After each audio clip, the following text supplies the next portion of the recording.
Welcome friends, કેમ છો? મજામાં બધાય? Voice last lecture of theory પછી પ્રેક્ટિસ. તો જુઓ,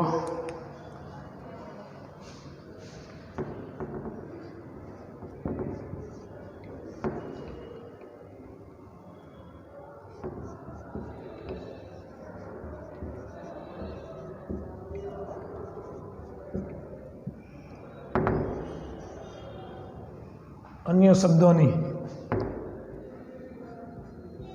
नोंध. अन्य शब्दों नोंध में अपने अन्य शब्दों अलग अलग जगह आए. मतलब केटली रीते अन्य शब्दों आए हूँ तमने खाली एमने हाईलाइट एक्जाम्पल में समझावी दो कि फॉर एक्जाम्पल आप एम कहीए कि first of all I met the principal. तो अन्य शब्दों है आगे आवता. She put a book on the table. अन्य शब्दों है पाछळ आवता. You will play football. You will play football tomorrow. अन्य शब्दों से पाछळ आवता.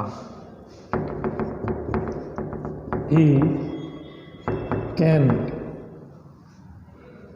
manage his staff well. अन्य शब्द से पाछळ आवता. She will teach English in the classroom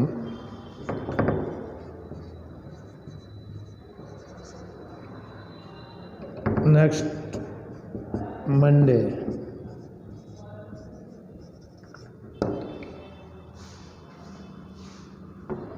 Chotu, he neatly arranges flowers. Chotu અહીં લખીશ. I always use dustbin. અને સાતમું, she looks after her old parents. આમાં આગળ આવતા અન્ય શબ્દો છે તો જો બધામાં તફાવત છે. કંઈક ને કંઈક નવીનતા લાવ્યો છે. બધા સેન્ટેન્સમાં નવીનતા છે. આમાં આગળ આવતા અન્ય શબ્દો છે, આમાં પાછળ આવતા અન્ય શબ્દો છે અને સ્થળ દર્શક છે. સ્થળ દર્શક અન્ય શબ્દો તો છે પણ સ્થળ દર્શક છે. આમાં અન્ય શબ્દો તો છે પણ સમય દર્શક છે. આમાં ક્રિયા વિશેષણ છે. ક્રિયા વિશેષણ. ક્રિયા વિશેષણ એટલે શું? તો કે તે તેના સ્ટાફને સારી રીતે મેનેજ કરી શકે છે. તો કેવી રીતે સંભાળી શકે છે? તો કે સારી રીતે. તો આ ક્રિયાના અર્થમાં વધારો કરે એટલે ક્રિયા વિશેષણ કહેવાય. આમાં अन्य शब्दों तो है पर बे प्रकारना है. आ अन्य शब्दों है स्थल दर्शक है. आ अन्य शब्दों है समय दर्शक है. આમાં શું નવીનતા છે? તો કે ક્રિયા વિશેષણ છે પણ કરતાં પછી છે, બે રીતે આવતું હોય છે. ક્રિયા વિશેષણ છે પણ કરતાં પછી છે. જ્યારે આમાં વેલ હતું, આપણે વેલવાળું ઉદાહરણ લીધું હતું આર્યું ચોથું, તો એમાં ક્રિયા વિશેષણ છે પણ કર્મ પછી છે. જ્યારે આમાં ક્રિયા વિશેષણ કરતાં પછી છે. તો આ પણ આમાં કઈ નવીનતા છે. આમાં એક ફ્રેશ છે, લુક આફ્ટર, એટલે સંભાળ રાખવી, તો ની સંભાળ રાખવી. તો આ ફ્રેશ છે. તો શું કરવું? ઘણી વખત કરતાં પછી નેવર, ઓલવેઝ એવા શબ્દો આવતા હોય સમટાઈમ્સ. તો અહીંયા આવા શબ્દો હોય કરતાં પછી આવતા હોય તો એનું શું કરવું? તો તમે જુઓ છો અહીં મેં ક્રમ ખોટો લખ્યો, 8 આવશે. 8 પ્રકારની વાત છે. એ 8 પ્રકારની વાત હું અહીં સાઈડમાં લખી નાખું છું અને એને લગતા એક્ઝામ્પલ આપીને તમને સમજાવું છું. તો પહેલા એક્ઝામ્પલમાં આગળ અન્ય શબ્દો, બીજા એક્ઝામ્પલમાં અન્ય શબ્દો પાછળ, સ્થળ, પછી અન્ય શબ્દો, સમય. હું અહીં થોડોક ક્રમ બદલાવું છું. અન્ય શબ્દો, સ્થળ અને સમય, પછી અન્ય શબ્દો. હું લખું છું, તમને નહીં દેખાતું હોય, સાઈડમાં બોર્ડમાં જગ્યા હોય ને એમાં લખું છું કે આ એક્ઝામ્પલ ઉપરથી હું હવે થિયરી તમને સમજાવી દઈશ. એટલે ક્રમ મારે ખાસ તો એ કંઈ ભૂલાઈ ન જાય એના માટે ઓલા મગજમાંથી એક્ઝામ્પલ નીકળી ગયા, હવે લિસ્ટ બને છે એટલે વારે ઘડીએ મારે યાદ ન કરવું. હવે ક્રિયા વિશેષણ જે છેલ્લે આવતું હોય, પાછળ આવતું હોય, એના પછી છેલ્લું ક્રિયા વિશેષણ કરતાં પછી,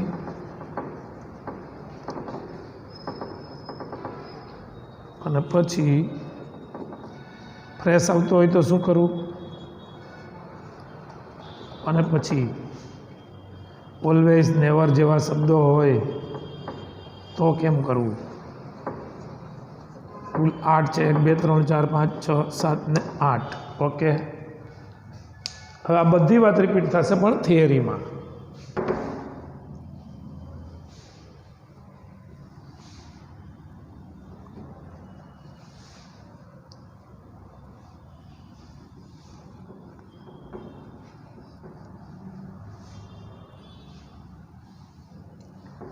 એક વખત એક વાંદરાએ સિંહને લાફો મારી દીધો.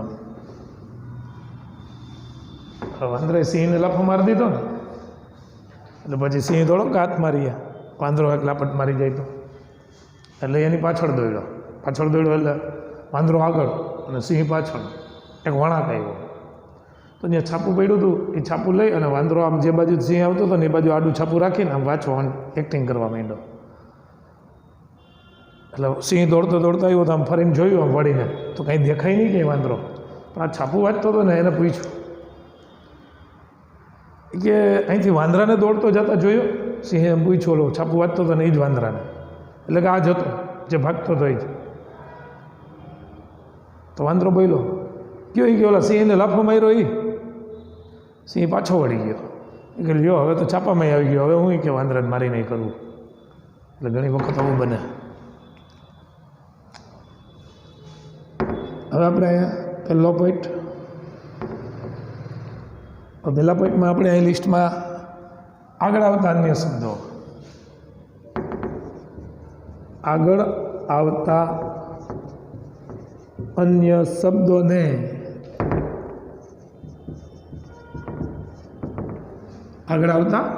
શબ્દોને passive વોઇસમાં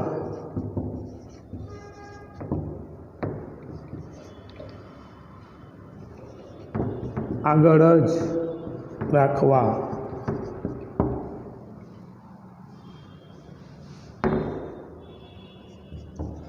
Then I called him. પછી મેં તેને બોલાવ્યો. ધ્યાન છે ને, આગળ આવતો અન્ય શબ્દ છે. तो हवे एने तेनનું ધ્યાન જ રાખી દેવાનું. Then he was called by me. બીજું મેં લખ્યું હતું, first of all I will meet the principal. આ ફર્સ્ટ ઓફ ઓલ અહીંયા આગળ આવ્યું તો એને આગળ જ રાખવાનું, પછી આનું તમારે ઇન્ડાયરેક્ટ એનું પેસિવ કરવાનું. First of all I will meet the principal. The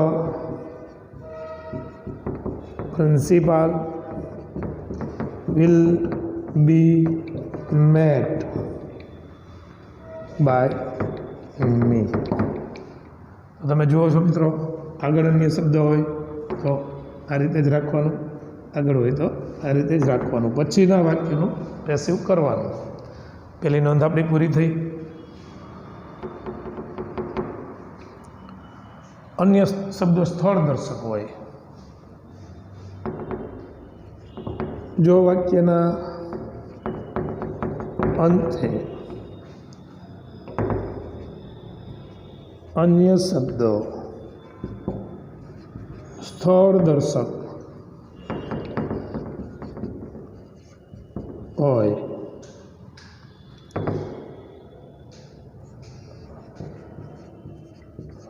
સમય સિવાયના કોઈ પણ અન્ય શબ્દો હોય તો પેસિવ વોઇસમાં જો વાક્યના અંતે અન્ય શબ્દો સ્થળ દર્શક હોય, એટલે કે સમય સિવાયના કોઈ પણ અન્ય શબ્દો હોય તો પેસિવ વોઇસમાં બાય કરતા આ અન્ય શબ્દો પછી કૌંસમાં વાક્યના અંતે રાખવું.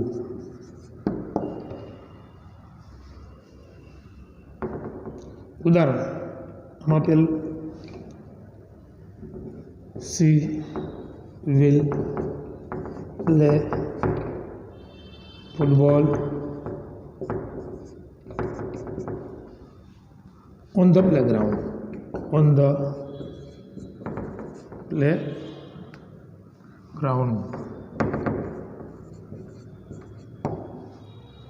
હવે આ ઓન ધ પ્લેગ્રાઉન્ડ એ અન્ય શબ્દો છે ને, તો બાય હર ક્યાં રાખવાનું? તો કે આ અન્ય શબ્દો પછી, એટલે કે આ પૂરા થાય પછી રાખવાનું. તો સી વિલ પ્લે ફૂટબોલ, તો ફૂટબોલ આગળ આવી જશે. Football will be played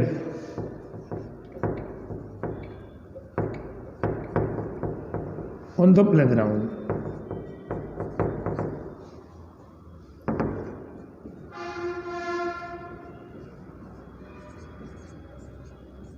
by her.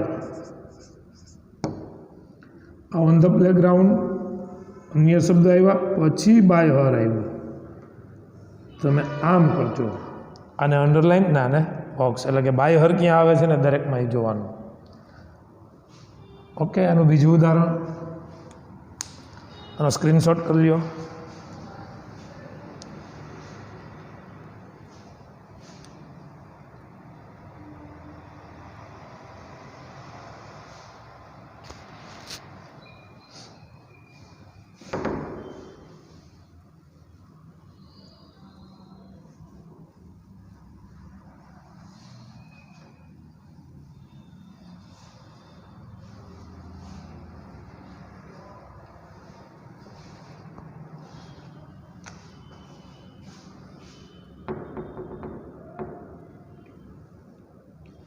બીજું એક્ઝામ્પલ,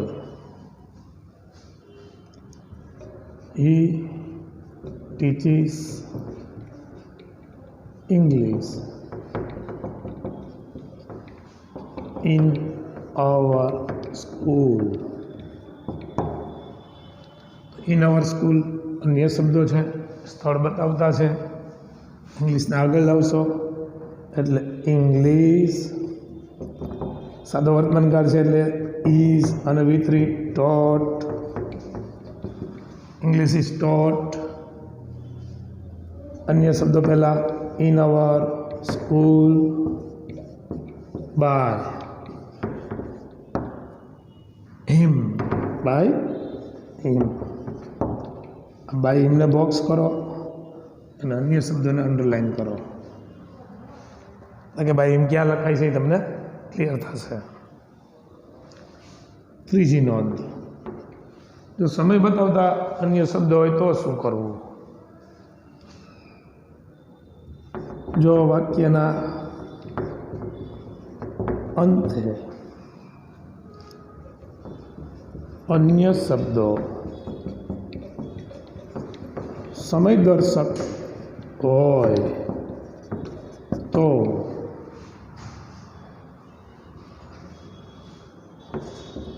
પેસિવ વોઇસમાં આ અન્ય શબ્દોની આગળ બાય કરતા રાખવું. ક્યાં રાખવું? આગળ. ઉદાહરણમાં વધારે ક્લિયર થશે. જોઈએ.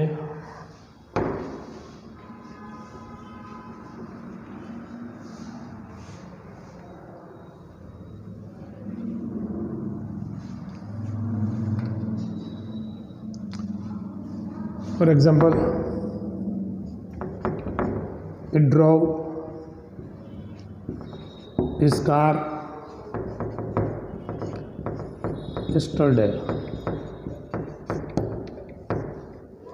અન્ય શબ્દ આવ્યો પણ સમય દર્શક છે તો બાય કરતા જે આપણે લખીએ ને એ ક્યાં લેવાનું? તો કે આ અન્ય શબ્દોની આગળ એટલે કે અહીંયા લેવાનું. ઉદાહરણમાં his car was સાદો ભૂતકાળ છે, ડ્રાઈવનું V2 છે, drive ડ્રોવ driven. His car was driven by him. His car was driven by him yesterday. હિમને બોક્સ કરો અને યસ્ટરડેને અંડરલાઇન. કન્ટિન્યુઅમ કરવાનો એટલે તમને ખબર પડશે કે આ સમય દર્શક છે તો બાય હિમ આગળ આવે. બીજું, અત્યારે તમે જે શીખો છો એ ક્લિયર કોઈ નથી કરાવતું. એમને બુકમાં છે ને એ એમ આવે તો બુકમાં તો મિક્સમાં છે બધું, તો ક્લિયર જ નથી બુકમાંય. ગ્રામર બુકમાં પણ ગ્રામર બુક્સ મેં ઘણી બધી જોઈ નાખી અત્યાર સુધીમાં, એમાં ક્લિયર ક્યાંય છે જ નહીં કેમ લખવું. પણ સમય બતાવતા શબ્દ હોય ત્યારે બાય કરતાં આગળ જ આવે અને બાકી બધાય પાછળ આવતું હોય છે. એટલે કે સ્થળ દર્શક કે બીજા કોઈ અન્ય શબ્દ હોય તો આઈ કેન નહીં લઈએ. I should complete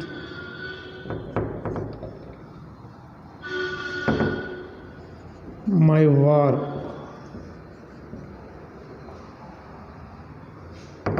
I should complete my work in the office tomorrow. હજી મને આમાં બરાબર નથી લાગતું. આઈ શેલ કરી નાખીએ, ભવિષ્યકાળ વધારે પ્રોપર રહે છે. આઈ shell complete my work in the office tomorrow. હું ઓફિસમાં મારું કામ આવતીકાલે પૂરું કરીશ. હવે આ કરતા છે ને માય વર્ક છે એ કર્મ છે, પણ અહીંયા અન્ય શબ્દો બે જાતના આવ્યા છે. આ સ્થળ દર્શક છે ને, સોરી મારે સમયના જ લેવાના હતા. Sorry I am very, very sorry. I shall complete my work tomorrow. આના પછીનો મુદ્દો હોય ને એનો એક્ઝામ્પલમાં વહી ગયો તો એના માટે આઈ એમ વેરી વેરી સોરી. અને ગાતા બહુ નથી ફાવતું એટલે પછી તમારે રોડવાનું પછી હોઈ જાઓ. તમને એમ લાગે કે હાલેડા ગઈ ચાલો એક નીંદર કરી લઈએ. આઈ shell complete my work tomorrow. તો માય વર્કને આગળ લાવશો તો ઘણી વખત ક્લાસરૂમમાં છે ને સ્ટુડન્ટ મને કહેતા સાહેબ એક સોંગ ગાવ ને તો હું મનમાં હસતો હોઉં એટલે એને ખબર ના પડવા દો કે નહીં અત્યારે નહીં આમ નહીં તેમ નહીં એને કહું નહીં. ખાસ તમને એવો અનુભવ થયો હોય પણ એવું ઈચ્છા કરતા હોય ને કે કંઈક ગાય સાહેબ જનરલી મોટાભાગના સાહેબો ગાતા હોય પછી એમાં ઘણા રફીના અવાજમાં ગાય ને ઘણા લતાના અવાજમાં નહીં સોરી પણ કિશોર કુમારના મુકેશના અવાજમાં બધા અલગ અલગ ગાતા હોય. અરિજીત સિંહના આલિયા સિંહને માલિયા સિંહમાં બધે એ આપણને પછી બહુ ખબર ના આધુનિકની કારણ કે આપણે ગાવાનો વિષય જ નથી એટલે આપણને બહુ ખબર ના પડે. તો મને એમ કહેવાય સાહેબ એક સોંગ ગાવો ને તો હું આમ એવી રીતે એને આમ વ્યવહાર કરતો હોઉં કે એને એમ લાગે કે હમણાં સાહેબ ગાહે પણ મારું નક્કી હોય ગાવા જ નથી. કારણ કે હું મારા સ્ટુડન્ટનું અહિત ઈચ્છી શકું નહીં કે એને ઝોલા આવવા માંડે, હલેડા જેવું ફિલિંગ આવે, સૂઈ જાય, કેનમાં આવે પછી મારે ભણાવો તો ખરા ને એટલે ન ગાવું. તો માય વર્ક આ હતું તો સેલ આવે માય વર્ક છે તો શું આવે will be completed. My work will be completed by me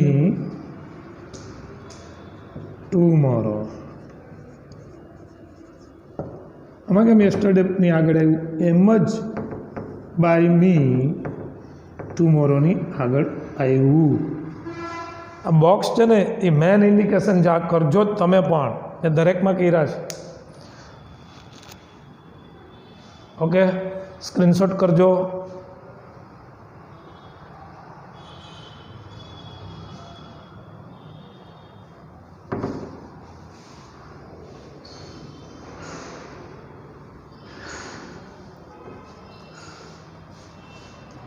હવે જે હું ઉદાહરણ લખતો હતો ને એ નોંધ આવશે.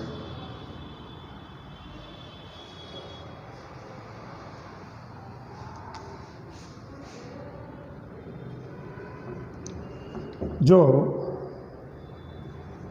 અન્ય શબ્દો સ્થળદર્શક અથવા સમય સિવાયના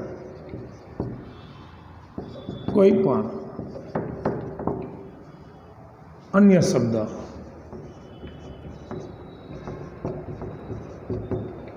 તેમજ તેના પછી સ્થળદર્શક અન્ય શબ્દો પણ આવતા હોય તો passive વોઇસમાં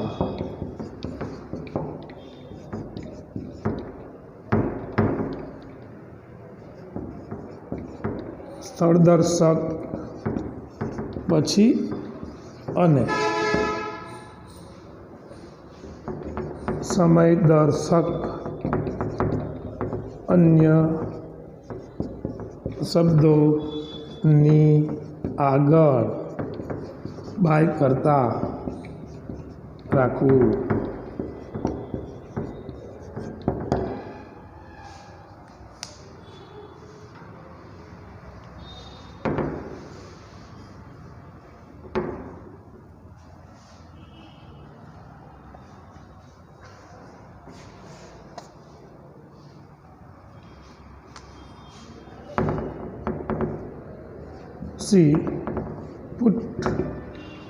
She put the report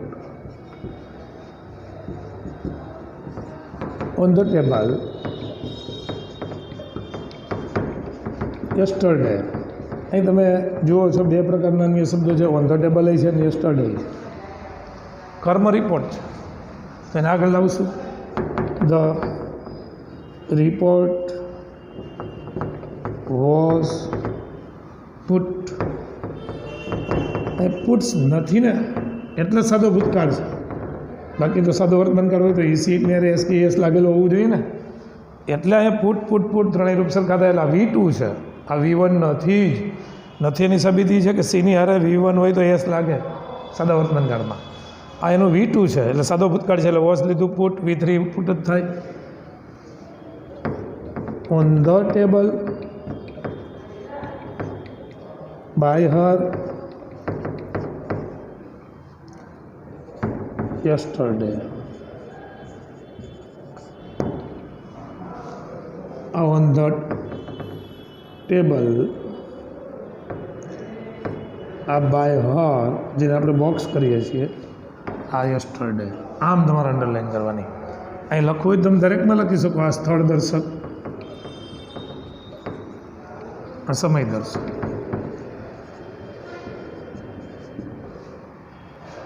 આ રીતે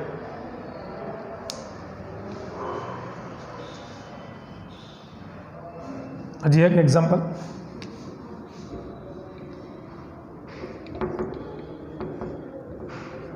you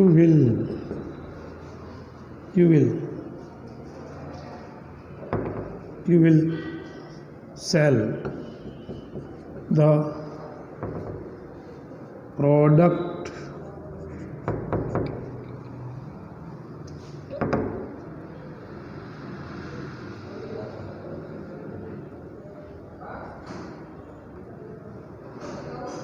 to earn money. You will sell the product to earn money next month. અહીં મેં નવો પ્રયોગ કર્યો. આમાં સ્થળ દર્શક અન્ય શબ્દો લીધા હતા ને. હવે અહીં મેં એવું લખ્યું છે, જો અન્ય શબ્દો સ્થળ દર્શક અથવા સમય સિવાયના કોઈ પણ અન્ય શબ્દ હોય તો ટુ અર્ન મની એ અન્ય શબ્દ છે. જો અન્ય શબ્દો સ્થળ દર્શક અથવા આવા કોઈ સમય સિવાયના હોવા જોઈએ એ હોય, તેમજ એના પછી પાછા સ્થળ દર્શક અન્ય શબ્દો પણ આવતા હોય. એ મારે સુધારવાનું છે. એના પછી સમય દર્શક અન્ય શબ્દો પણ આવતા હોય તો પેસિવ વોઇસમાં સ્થળ દર્શક પછી અને પછી સ્થળ દર્શક પછી અને સમય દર્શક અન્ય શબ્દોની આગળ બાય કરતાં રાખવું. અહીંયા રાખવાનું કહે છે. તો જોઈએ. The product will be sold. Product will be sold to earn money by you next month.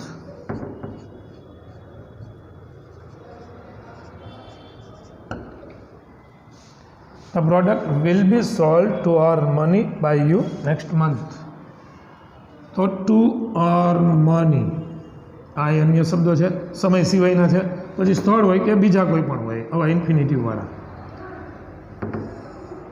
By you box કરશું અને બાકીના સમય બતાવતાને અંડરલાઈન કરશું. સ્ક્રીનશોટ કરી લેજો.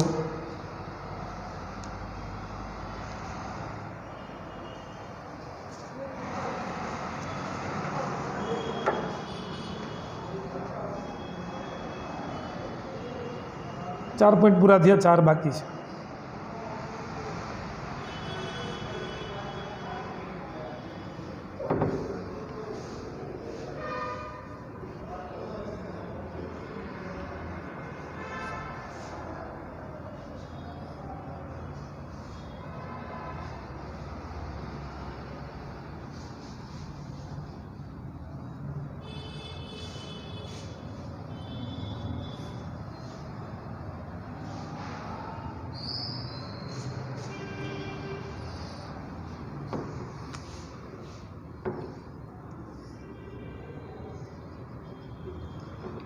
જો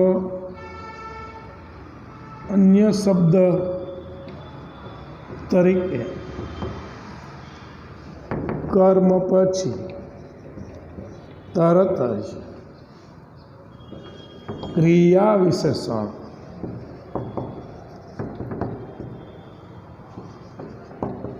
આવતું હોય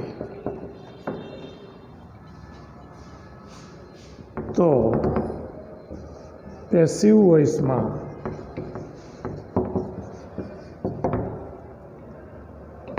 બાય કરતા તે ક્રિયા વિશેષણ પછી વાક્યના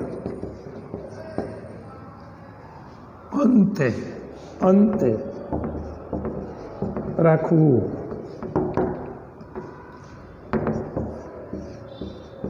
સચિન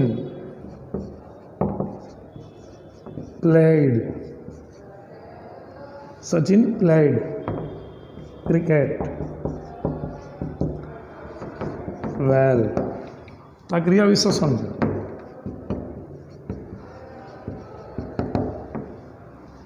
તો ક્રિકેટ was played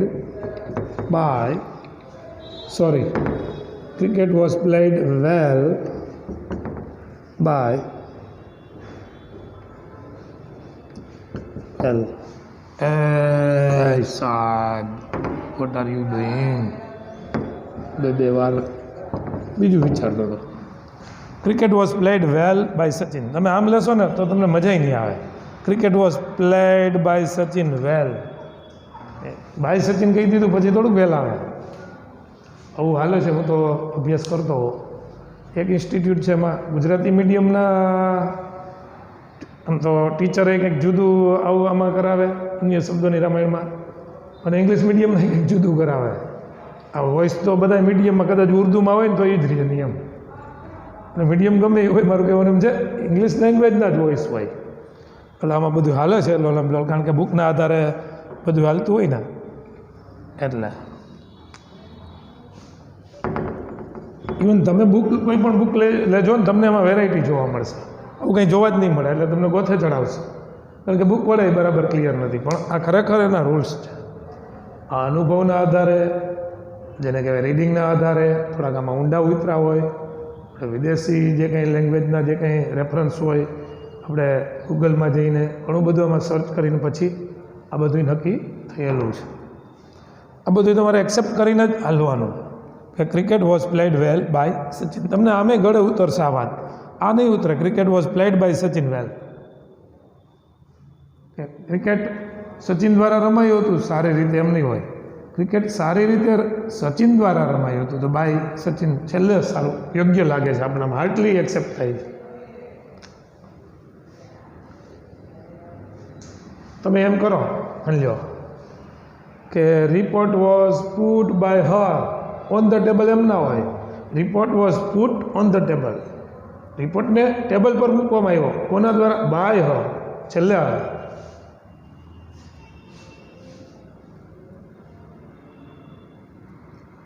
હવે આગળ જોઈએ બીજું ઉદાહરણ. સી arranges flowers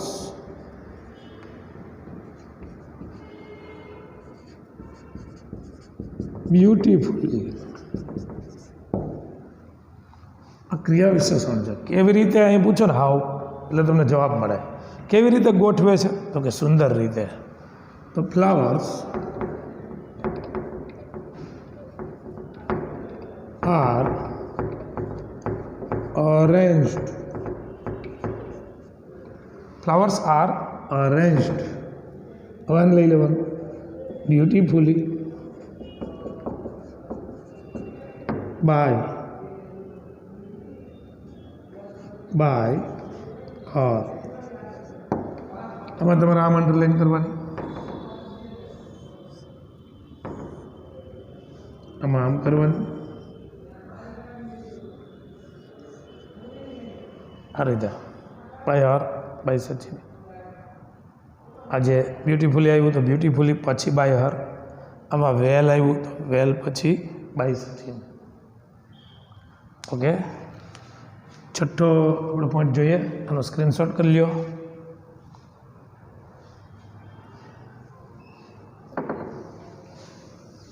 બધું સમજાઈ જાય એવી સરળ ભાષામાં અને એક્ઝામ્પલ પેશ કરવાની જે સરળ મેથડ તમને ક્લિયર જ થઈ જાય. હવે તમારો રોલ થાય છે કે આ બધું કેમ યાદ રાખવું.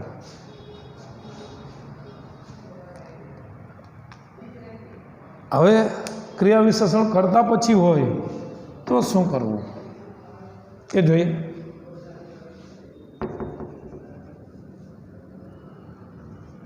ઘણી વખત ક્રિયા વિશેષણ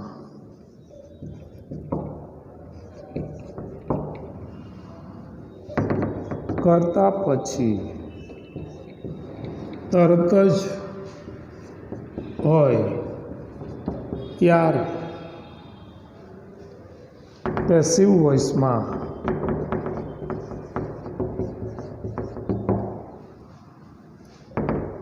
આ ક્રિયા વિશેષણને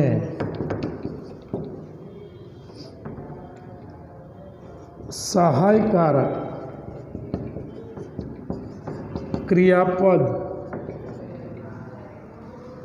પછી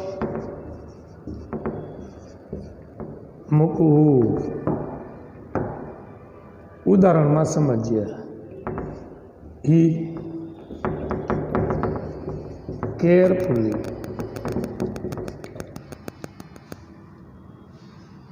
એક જ મિનિટ. હલો, હા, sorry. he carefully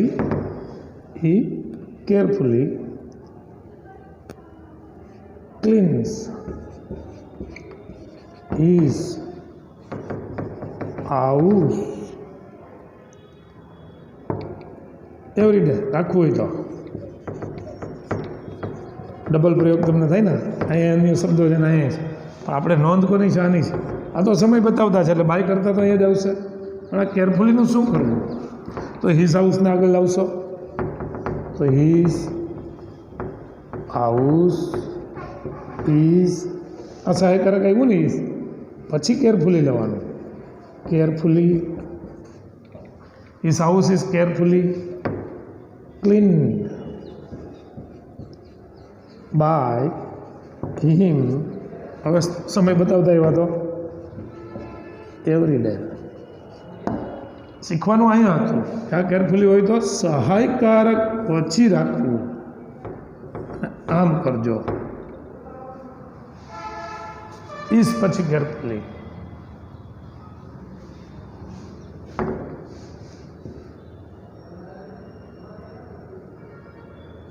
He neatly arranged all the books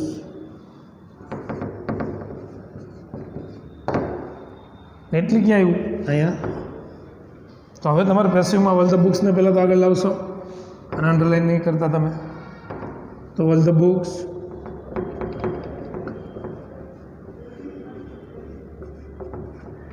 સાદો ભૂતકાળ છે એટલે વેર, અને વેર પછી હવે નીટલી લેવાનું. સહાયકારક આવ્યું ને વેર, તો આના પછી નીટલી લેવાનું.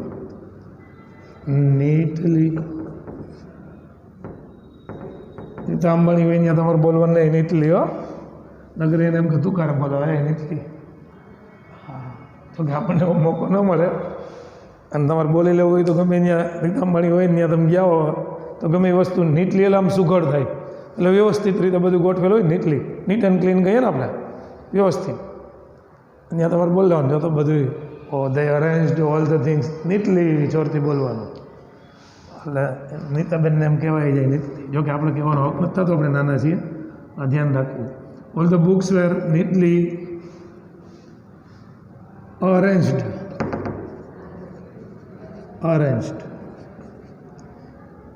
By him. તો અહીંયા વેર પછી નીટલી, આવી રીતે તમે કરી શકો. નીટલી ક્યાં રાખવું? ઓકે, આનો સ્ક્રીનશોટ કરી લો. બધું ફેરબુકમાં લખવાનું છે પહેલાંથી. તમે જેટલી બધી વોઇસના જેટલા લેક્ચર ભર્યાની બધી થિયરી. હવે બે નોંધ વધી છે, ફ્રેશ અને ઓલવેઝ નેવર જેવા શબ્દો આવે તો શું કરવું? આપણે બે નોંધ શીખીને આપણો લેક્ચર પૂરો કરશું.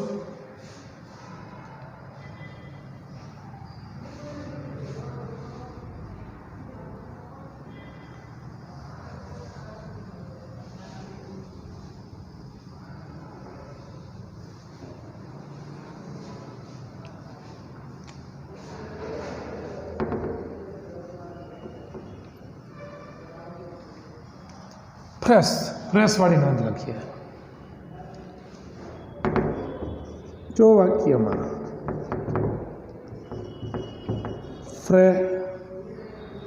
ફ્રેશલ વર્બ એટલે કે ક્રિયાપદ તરીકે ક્રિયા દર્શાવતો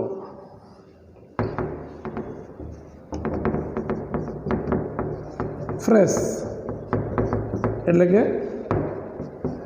શબ્દ સમૂહ જે એક કરતાં વધુ શબ્દોથી જેનો મિનિંગ નીકળતો હોય એને ફ્રેશ કહેવાય. ફ્રેશ શબ્દ સમૂહ આવતો હોય તો પેસિવ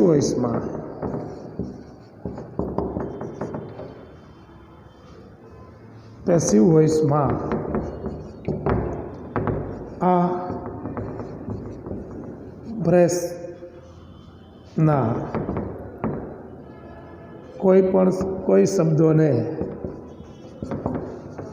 દૂર ન કરવા તેમજ સ્થાન ન તેમજ તેના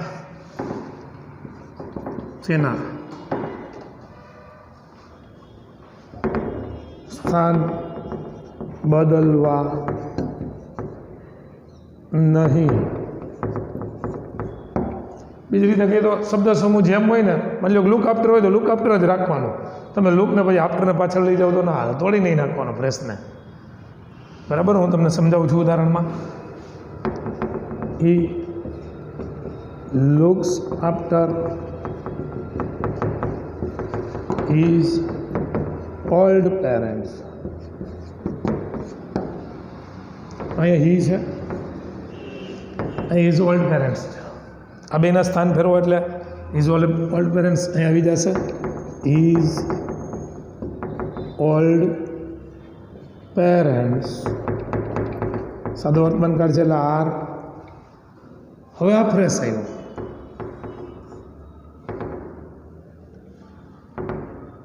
લુક આફ્ટર છે એ ફ્રેશ છે. હવે આનું V3 મૂકો ને તો લુકડ આફ્ટર કરવાનું. લુકનું V3 લુકડ અને આફ્ટર ભેગું રાખવાનું. His old parents are looked after by him. હવે આપણે નોંધમાં હું લખ્યું, જો વાક્યમાં ફ્રેશલ વર્બ એટલે કે ક્રિયાપદ તરીકે ક્રિયા દર્શાવતો કોઈ શબ્દ સમૂહ આવે તો આવતો હોય તો પેસિવ વોઇસમાં આ ફ્રેશના કોઈ પણ શબ્દને દૂર કરવાની. ઘણા એવું કરે, આફ્ટરને કાઢી નાખે, લુકનું લુકડ કરીને આફ્ટર જવા દે તો એ તૂટી જાય, એમ નહીં કરવાનો. તેમજ તેના સ્થાન બદલવાના, એટલે કે લુક આફ્ટર અહીંયા કેમ હતું ક્રમમાં જ, એવા જ ક્રમમાં અહીંયા આવવું જોઈએ. આ બે વસ્તુ ક્લિયર કરવાની હતી. બીજું, આઈ લિસન ટુ રેડિયો. હું રેડિયો સાંભળું છું. આ લિસન ટુ છે ને એ ફ્રેશ છે, ધ્યાનપૂર્વક સાંભળવું. આમાં ટુ કાઢી નાખવાનું મન થાય આપણે, પણ કાઢવાનું નહીં. કાઢો તો જવાબ ખોટો, કારણ કે ફ્રેશ છે લિસન ટુ એટલે ને ધ્યાનપૂર્વક સાંભળવું. તો કેને હું ધ્યાનપૂર્વક સાંભળું છું? રેડિયોને. તો આ રેડિયો આગળ રેડિયો સાદો વર્તમાનકાળ છે એટલે ઇઝ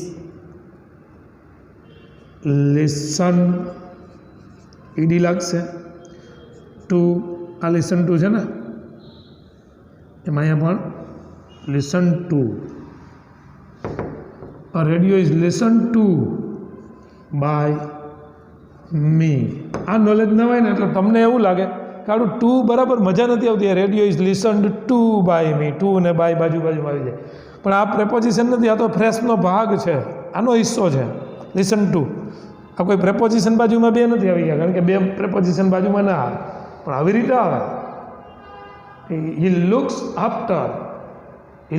આફ્ટર પછી તરત જ તમે માની લો કે કાંઈ હી લુક્સ આફ્ટર પછી તમે બાય કે ટુ કે જે કંઈ લ્યો એવી રીતે લઈ શકાય કે હી વોઝ પેસિવ હોય તો he was looked after by તો આફ્ટર પછી બાય સીધું આવ્યું બે પ્રપોઝિશન ભેગા થઈ ગયા પણ લુક આફ્ટર તો ઓલા ફ્રેશનો ભાગ છે શબ્દ સમૂહનો ભાગ છે એમ ટુ અહીંયા શબ્દ સમૂહનો ભાગ છે એટલે બાય મી આવ્યું તો આપણે વધારાનું ટુ લાગે એટલે આપણે કાઢી નાખીએ તો ખોટું પડે છેલ્લી નોંધ મિત્રો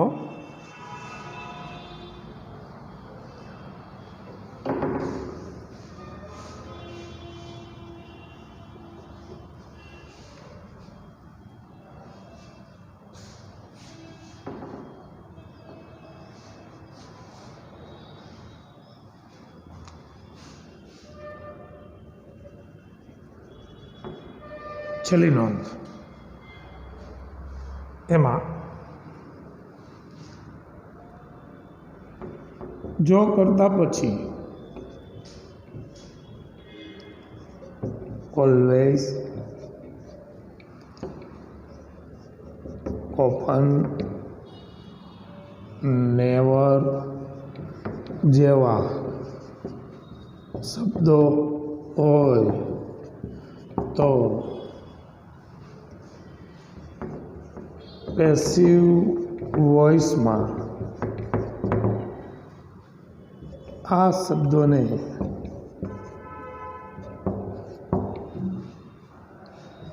સહાયકારક ક્રિયાપદ પછી તરત જ રાખવા ઉદાહરણ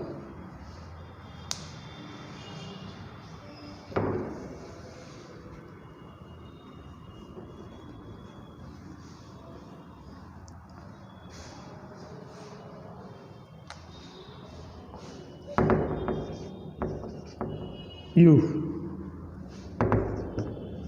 always help us. You always help us.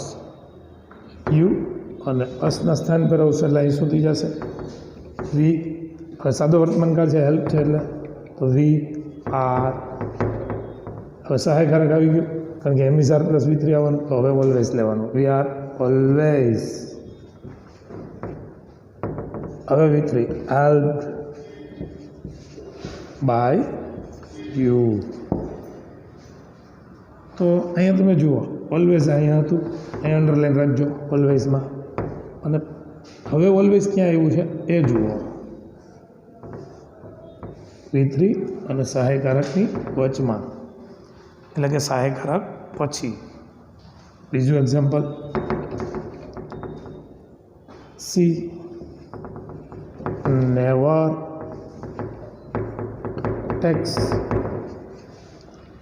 T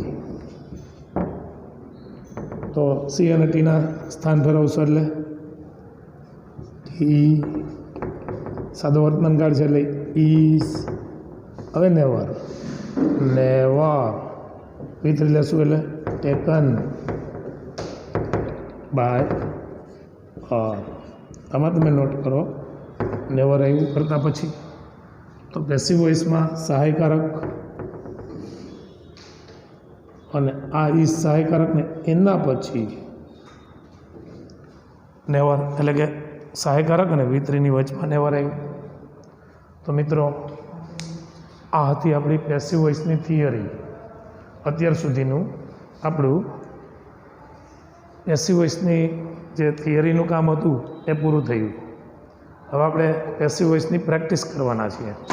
તો ખાસ તમે નોંધ રાખજો, જેટલા મેં પેસિવ વોઇસના લેક્ચર લીધા ને એનું રિવિઝન કરવાનું ચાલુ કરી દો. તમારી પાસે છે જ લિંક, બરાબર, કે તમારા એપ્લિકેશનમાં છે બધું, જેમાં આપણે શેર કરીએ છીએ એમાં બધું છે.